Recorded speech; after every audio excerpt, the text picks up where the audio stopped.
Hello everyone and welcome back to the channel for the concluding part of my Plain Carnage session in Heroes of Normandy. So this is picking up directly where I left off in the previous video, so it's the beginning of turn 5, but I just want to make one alteration because as I walked away from my previous video I was feeling really bad that after all the effort I'd put into making sure I'd remembered what the British cards could do in previous turns and actually interrupting the poor hypothetical German player's turn to play some cards, I then completely forgot that the Germans had relay during the last turn, and this could have materially affected what went on down in this rather crucial sector. Because, of course, the Germans lost a unit and thereby an orders token.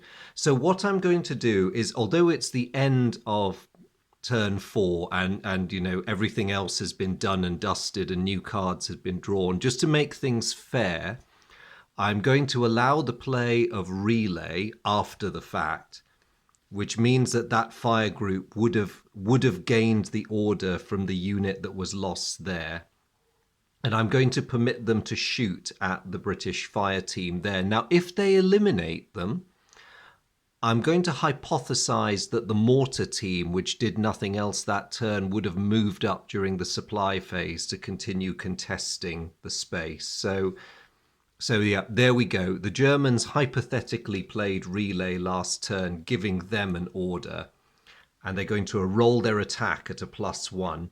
The British at that time did not have any cards that would have helped them, so they just have to stand there and take it. The Germans rolled a 2 for a total of 3. So that would have been a miss anyway. So, okay, but honor is satisfied, and the Germans would have drawn another card at the end of turn 4. So, if any of you are wondering why I didn't order that unit to assault, it's because the British fire team, being big, bad, mean commandos, get a bonus to their assault.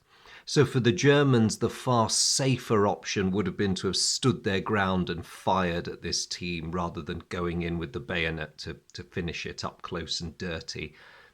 So we've done that. It's the beginning of turn 5 and the Germans have the initiative. So they get 3 orders tokens as before. They also have the tactician card, which is going to give them an extra order, which they're very happy about because this is probably going to be a crucial turn.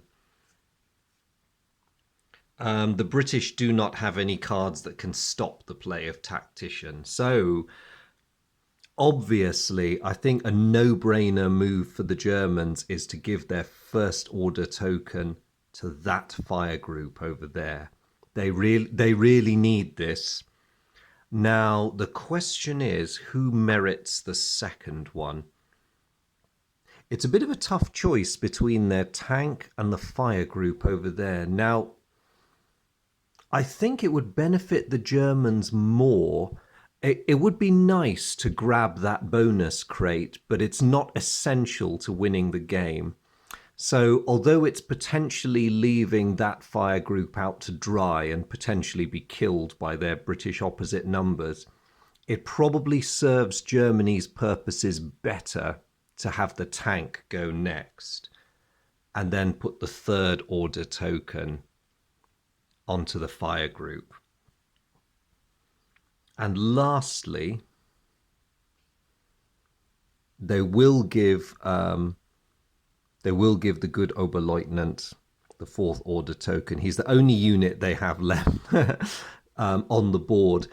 And dashing him forward during the orders phase is probably better than waiting for the supply phase. Maybe. They might come to regret that decision, but it's not a bad one at the moment. Besides, if things go badly wrong over here, he can lob a grenade.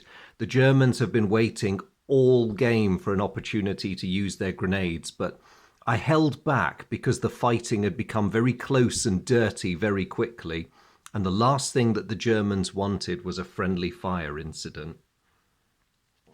So that is all done. we go over to the British now, and they, of course, get their 2 order tokens plus 1 for dear old Lovett, which will apply to himself. They're going to come to very much the same conclusion as the Germans, that really what they want to do is establish their dominance in this sector if they can. But they're also going to try to wrest some kind of control over here. Now, they know the Germans have got an order token there, but they don't know what it is. So they're going to hope that that's a good call. And the third one has to go to Lovett anyway, because it just represents his autonomy. I'll just put that there as a reminder. So again, the British are committing their front units, understandably. So their poor bazooka guys are going to have to wait for their day to come. And same with the mortars. They're very much being held in reserve now, because if that fire team collapses, the British need them to rush forward and fill the gap. So let's see what happens. Also, just to be very mean, the British are going to play another communications scrambled card to remove one of the German orders. Now, I think the order that they want to remove is blindingly obvious, given the state we are in and the stage of the game we're at. There's only 2 more full turns, so they're going to deprive this German fire group of their order token, which is very, very unfortunate for the Germans. The second time this game this has happened to them. So that completes the card play. The Germans are just going to double check they have nothing clever they can do. That only works on the last turn because they do have the initiative this turn. So sadly, they've got nothing that can help out. The British have a lot of similar cards, mainly morale boosters, but they do have second chance, which could be very useful. So, activation phase. The Germans lost their first order token, unfortunately, and so that leaves the Brits with their first one here.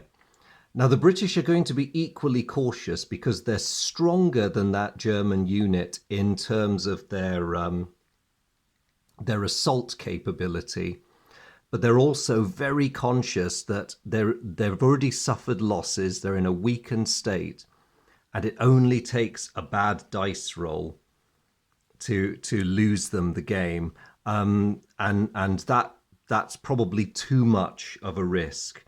So what they're going to do is just give fire and hope that the Germans they hope that the Germans basically disappear. So they've only got +1 to their fire because of the losses they've suffered, and they roll a 3, which is not enough. So they're going to play second chance and see if this time they're able to do better. They've got a 4 this time. +1 for a 5. That is exactly what they wanted. The German fire group evaporates.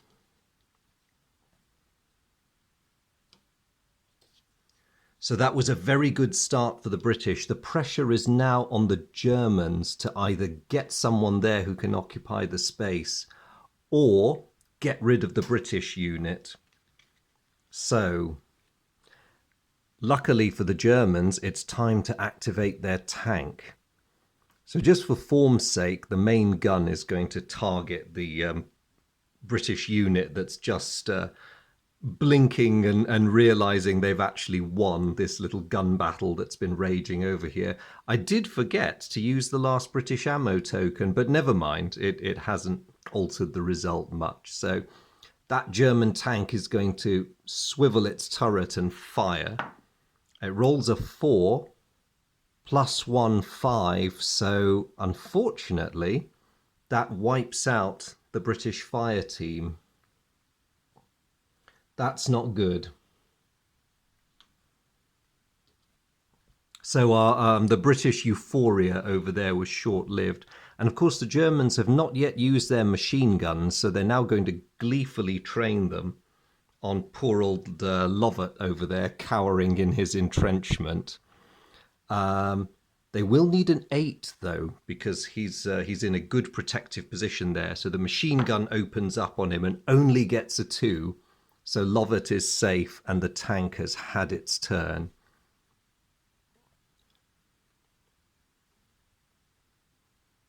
Right, okay. It's now the turn of the British unit up here, who are breathing a huge sigh of relief that that German unit hasn't done anything yet.